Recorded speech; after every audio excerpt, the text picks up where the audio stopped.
Hello, my old friend. Yes, we have met before, many times, and though your face has changed throughout ages and circumstance, your countenance always remains the same. It is the look of one who knows he will die. Your eyes are firmly fixed with this knowledge, even if your heart continues to struggle on in denial. There is no shame in surrender, young soldier, or in defeat, for you have fought bravely.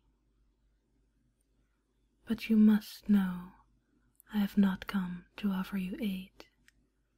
I bring no water for your parched lips, or salve to soothe your discomfort, and I will not raise you from that darkened hole that drags you into its sorrowful depths. I am neither friend nor foe, though this knowledge may provide little comfort in your current state. Think of me, instead, as a companion of sorts, for the conclusion of your mortal sojourn, and find solace in knowing you are not alone. Indeed, you have laid here for days, wounded and left for dead. In the beginning, you cried out to be saved. Your screams of torment, sent earnestly to all who could hear, bore witness of a desire to live. But your brothers never came. Do not doubt that they heard you. On the first day, they sought so badly to retrieve their fallen friend, but the constant threat of enemy fire prevented any such attempt. Every pained plea fell upon their ears with artillery-like force, but they were helpless to answer. By the second day, they came to resent this audible determination to live, for it served as a reminder of their own threatened mortality. And on this, the night of the third day, they have equated your silence with death, and are relieved. Yet you remain dying, while those left in your company lie in safety, entrenched not 50 feet away. They do not see the wound in your thigh, where the small caliber round entered and forced you to the ground. Yes, I did witness the scene. The captain gave the order to advance from your place of safety, to go over the top and fight a waiting foe. You had no chance to use your weapon, as they fired until their barrels burst, gunning down you and everything else in their path. 6,000 men fell that day. What was the point, I wonder? The lucky ones died swiftly, pulverized by projectiles that quickly transformed the man's midsection into butcher's meat. But you were not so fortunate. Instead, you have been granted a slow demise, as you wait here in this stinking pit for the bullet's bite to finally kill you.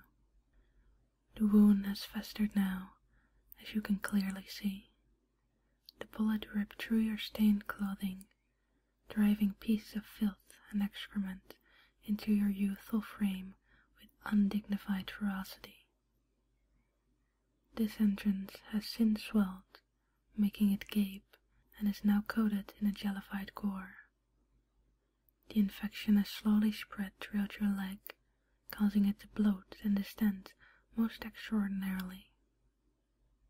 The skin, which at first turned an ashy white, has now graduated to a more greenish hue. Your heart, which once offered the strength to fight, to love, and to live, now brings you closer to death with every heartbeat. I can hear it, slowing, but still steady as you lay still, covered in blood and sweat. I can smell the deadly bouquet that permeates the surrounding air, made from iron and rot and shit, with a hint of lime. The latter is a poor attempt to to stem the infections caused by so much decay. Nor does it stop the buzzing swarms of blue and green-bellied flies that cover this countryside from shrouding the fetid remains.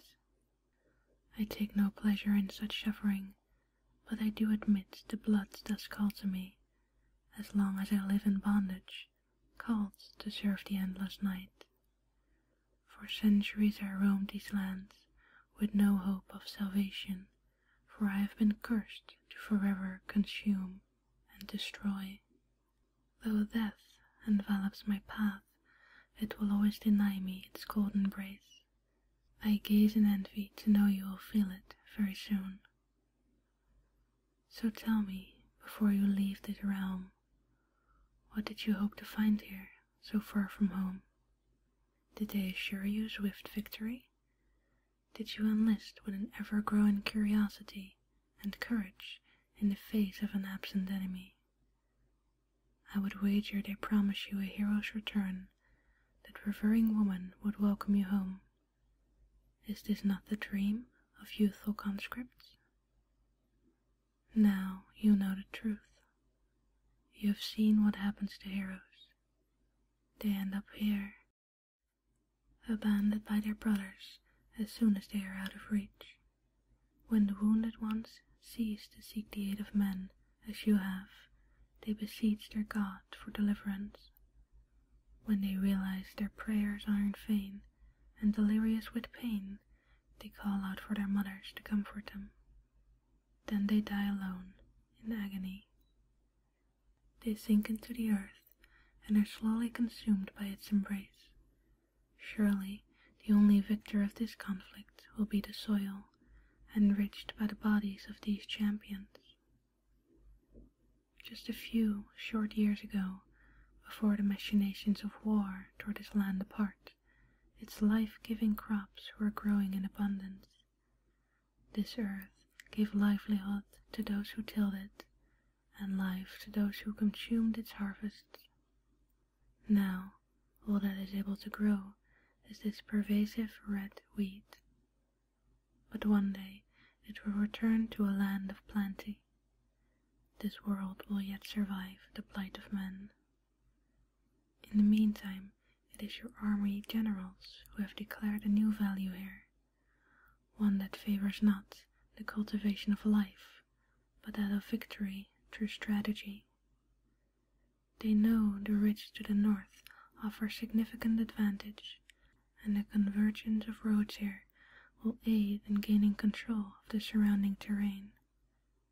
This is why you, and so many others, were sent to try and take the enemy trench, and why so many of you are now dead and dying in this field they call Flanders.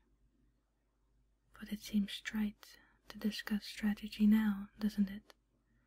Who cares for the greater fight when you are presently engaged in the struggle for breath?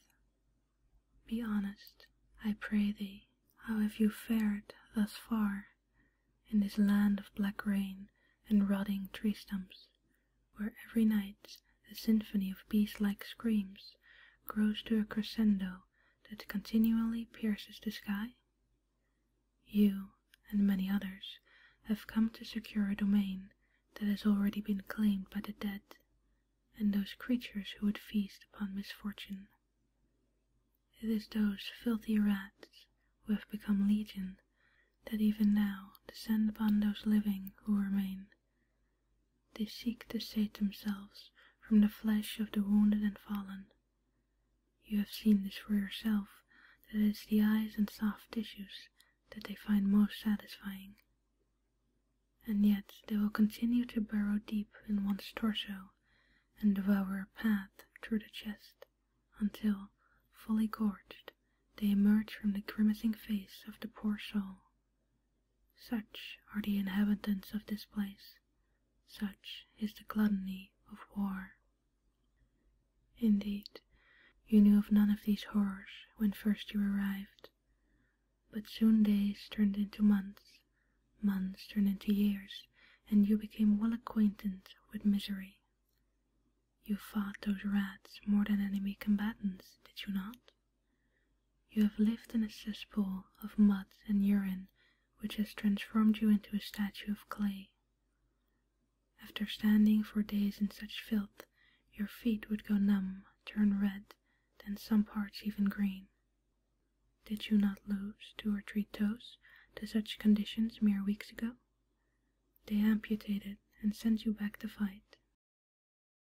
Later, after your post had been shelled for days on end, and you couldn't sleep or concentrate or stop your frame from shaking, they merely dubbed you shell-shocked, told you to pull it together, and sent you back to fight.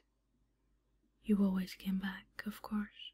You held the line, because the only thing worse than living eye-deep in hell was being branded a coward.